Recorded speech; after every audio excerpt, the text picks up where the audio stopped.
Aujourd'hui au programme, des députés tentent de supprimer toutes les ZFE, Xiaomi annonce l'arrivée de leur modèle en France, Bertone dévoile les prix ahurissants de sa Runabout et Volkswagen présente sa future ID.1. Problème, elle n'a pas d'autonomie.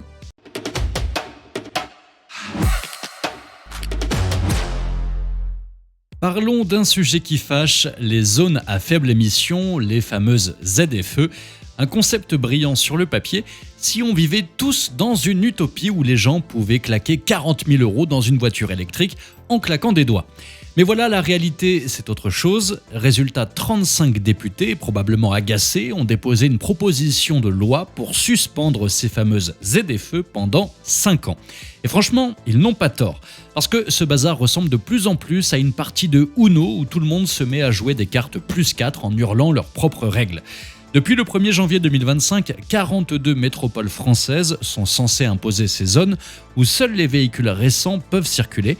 Sauf que 12 d'entre elles ont décidé que non. Perpignan a repoussé l'entrée en vigueur de la sienne à 2026, Amiens a carrément mis le projet au congélateur et Dunkerque reste en attente. Et puis il y a Dijon qui a fait encore plus simple, ils se sont auto-délivré une dérogation générale pour une année entière. Toulon de son côté a regardé les recommandations européennes sur la qualité de l'air et s'est dit « ça passe ». Mais le plus beau dans tout ça, c'est que personne ne risque rien.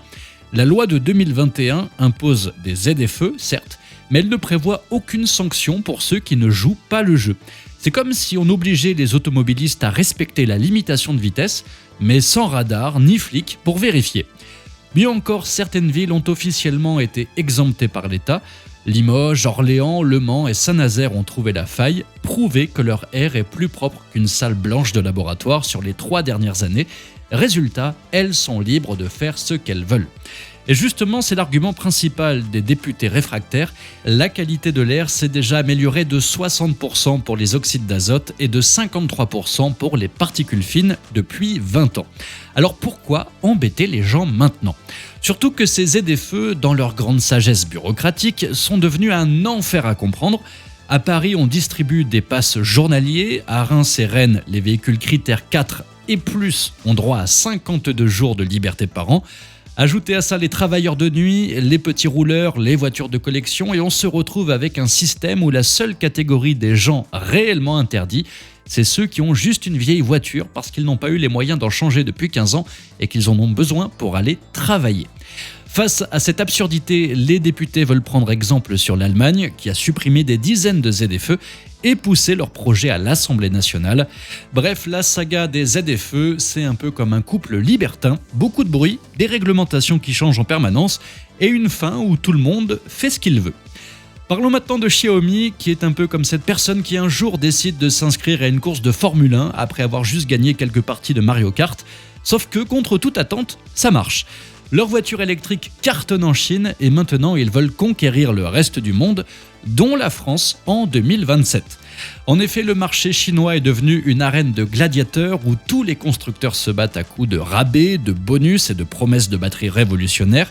Et Xiaomi, malgré son succès, sait très bien que pour ne pas finir dans le fossé, il faut aller voir ailleurs.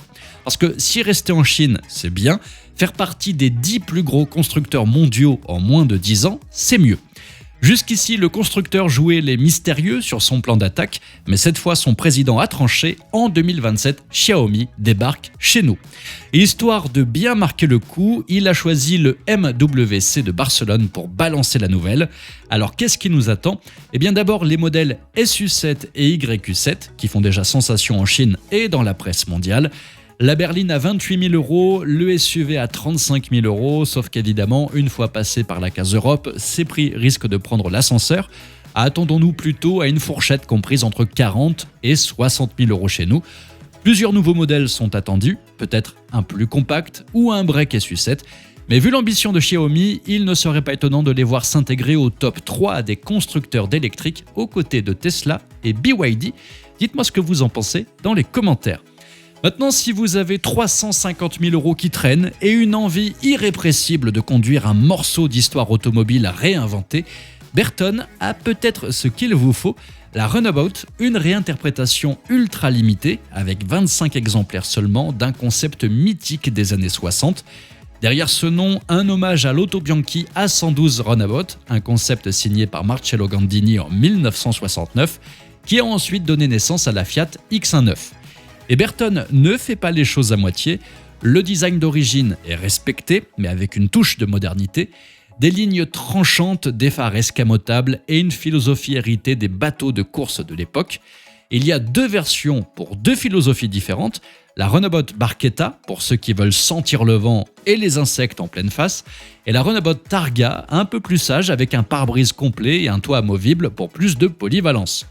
Côté peinture, Bertone propose trois teintes évocatrices, la Rame Antico, un clin d'œil au savoir-faire artisanal italien, l'Azzurro Mediterraneo, un hommage à l'Italie et son littoral en une couleur, et la Bianco Perla, un hommage au marbre précieux du pays. Et contrairement à l'Auto Bianchi original et son modeste 4 cylindres, cette version moderne cache un V6 central de 460 chevaux, couplé à une boîte manuelle 6 rapports, un choix assumé pour une voiture qui se veut taillée pour les puristes, à une époque où tout le monde parle d'électrification et d'aide à la conduite. Avec une production limitée à seulement 25 exemplaires, la Bertone Runabout 2026 s'adresse clairement aux collectionneurs et aux passionnés prêts à casser leur PEL et tout le reste pour s'offrir une machine à sensation. Alors qui craquerait pour elle? Dites-moi ça dans les commentaires. Enfin, Volkswagen a passé ces dernières années à nous inonder de SUV électriques. Vous en voulez un grand, ils l'ont, un petit aussi, un moyen, pas de souci, il y en a pour tout le monde. Mais voilà, les Allemands ont enfin réalisé que tout le monde n'avait peut-être pas envie de conduire un frigo sur roue. Alors après l'ID2All, une citadine électrique qui se frottera au Peugeot i208 et Renault 5 e-Tech, voici l'ID-Everyone. Sauf que pour l'instant, ce n'est qu'un concept car, une promesse, un joli PowerPoint sur roue. Mais l'idée est là, une micro-citadine électrique, héritière spirituelle des Lupo et Up, prête à en découdre avec la future Renault Twingo électrique. Et pour éviter d'être prise de haut par les SUV modernes, Volkswagen l'a dotée d'une ligne basse et trapue, avec une ceinture de caisse aussi épaisse qu'un livre de droit fiscal. Résultat, elle a l'air plus massive qu'elle ne l'est vraiment. Et contrairement à la mode actuelle du néo-rétro, l'ID-Everyone ne s'embarrasse pas trop du passé, juste quelques clins d'œil au Polo des années 80, mais rien de plus. Cela dit, c'est du Volkswagen tout craché, mais en plus mignon. À l'intérieur, la marque a eu la même idée qu'un adolescent, enlever des boutons. La console centrale a disparu, remplacée par un accoudoir coulissant et des rangements montés sur rail. Le tableau de bord, lui, est minimaliste, un petit écran derrière le volant et une grande dalle tactile pour tout le reste. Sous la carrosserie, on retrouve une version revisitée de la plateforme MEB. Contrairement aux autres modèles électriques de la marque, celle-ci envoie sa puissance aux roues avant. Le moteur électrique développera 95 chevaux, ce qui, honnêtement, devrait être largement suffisant. Par contre, l'autonomie annoncée est, je cite, d'au moins 250 km. À titre de comparaison, un Hyundai Inster promet 327 km avec une batterie de 42 kWh. Autre point noir, elle ne sera pas là avant 2027. En attendant, Volkswagen lancera l'ID2 en 2026 pour environ 25 000 € et l'ID1 suivra un an plus tard affiché aux alentours de 20 000 €. Bref, Volkswagen veut faire une citadine électrique pour tout le monde. Reste à voir si tout le monde aura envie de mettre 20 000 € dans une voiture sans autonomie. Et avant de terminer cette vidéo, si vous en avez marre de votre voisin qui prend 3 places pour garer son tas de ferraille, rendez-vous sur la boutique Vintage Drivers où vous y trouverez une charmante petite carte à glisser sous l'essuie-glace de celui qui ne sait pas se garer, ou bien encore des vêtements pour tous les passionnés d'automobile. Je vous mets le lien sous la vidéo en description et en commentaire épinglé. Merci à tous d'avoir suivi cette nouvelle vidéo. N'hésitez pas à vous abonner et à activer la cloche des notifications pour être sûr de ne rien louper. Ciao!